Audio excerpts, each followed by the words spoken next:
መልስ ነው ያንተንም ወንድም የኔ አንተንም አይደለም መልሰው የኔንም አይደለም የመጽሐፍ ቅዱስን ሐሳብ ነው መልስልህ። አንተ የምትጠይቀውን አልመለስም እያለ እኮ ነው ሰውዬ። እኔ መጽሐፍህን እንድታነብልኝ አይደለም እኮ እየጠየኩኝ ያለሁት አይደለም እምመልስልህ ስልህ አዳምጠኝ።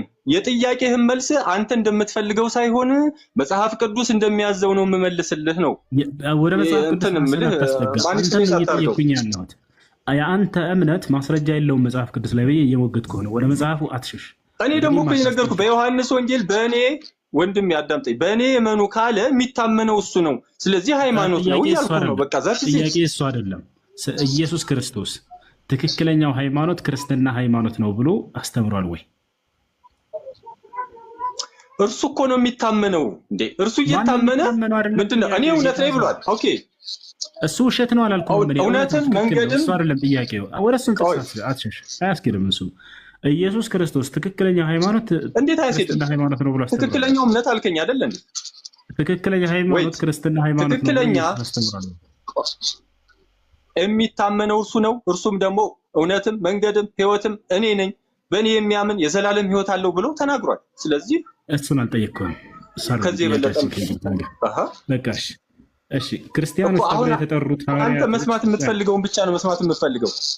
ለጥያቄ መልስ ነው እየፈለኩ ያለው። አንተ ደግሞ ያልተጠየቅከውን ላውራ እያልክ ነው። ይሄ ደግሞ አያስኬድም። እንደስ ትልቅ ሰው አይደለህ እንደ አባ ዮሐንስ። ምን ነው የተጠየቅከውን ትኩረት አድርገህ እንድትመልስ እኮ ነው። ውይይት ማለት እኮ ይሄ ነው።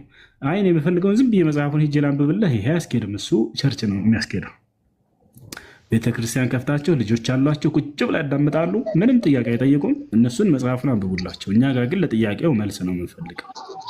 ገብቶታል? በቂ መልስ ነው እየመለስኩ ያለሁት። አይ ቲንክ ማንበብና መጽሐፍ የሚችል ሰው ነው እዚህ ቤት የገባው። ስለዚህ በትክክል እየሰሙኝ ነው።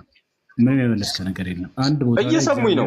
እኔ ዋናው ነገር እዚህ ላሉት ሰዎች ነው ነው እንዴ ኢየሱስ ክርስቶስ ያየስን ቦታ ላይ ክርስትና ሃይማኖትን ተከተሉ አላለም ብሏል ካልክ ያው እየሰሙህ ነው። አውጣና ማሳየት ብቻ ወሬ አይደለም። ክፈተው፣ አሁን መጽሐፍ ክፈት። ያው ለነሱ በዮሐንስ ማድረግ የፈለከው 14:6 ላይ ክፈተውና ኢየሱስ ክርስቶስ ትክክለኛው ሃይማኖት ክርስትና ሃይማኖት ነው ያለበትን አሳየን። ክፈት። አዳምጠኝ። አሁን አንተ ኢንተራፕት አታርገኝ። በዮሐንስ 14:6 እኔ መንገድና እውነት ሕይወት ነኝ። አውጣ መጽሐፉ በእኔ አውጣ መጽሐፉ እኮ መጽሐፍ ቅዱስ አውጥቼ እኮ ነው እኮ ክፈተው። እያነበብኩልህ ነው። ትልቁ ላይ ነው። ክፈትና እነሱ እንዲያዩት ነው። ወሬውን ያንተን ተወና የኔንም እንተወና መጽሐፉ ይናገር። ኢየሱስ ትክክለኛ ሃይማኖት ክርስትና ሃይማኖት ነው ብሏል እያልክ ነው። አሁን ከፍተህ ማሳየት ብቻ። ወሬውን ተው። እኔም ትቼዋለሁ። እንዴት አድርጋለሁ? ቆይ አዳምጠኝ። ዮሐንስ 14:6 ላይ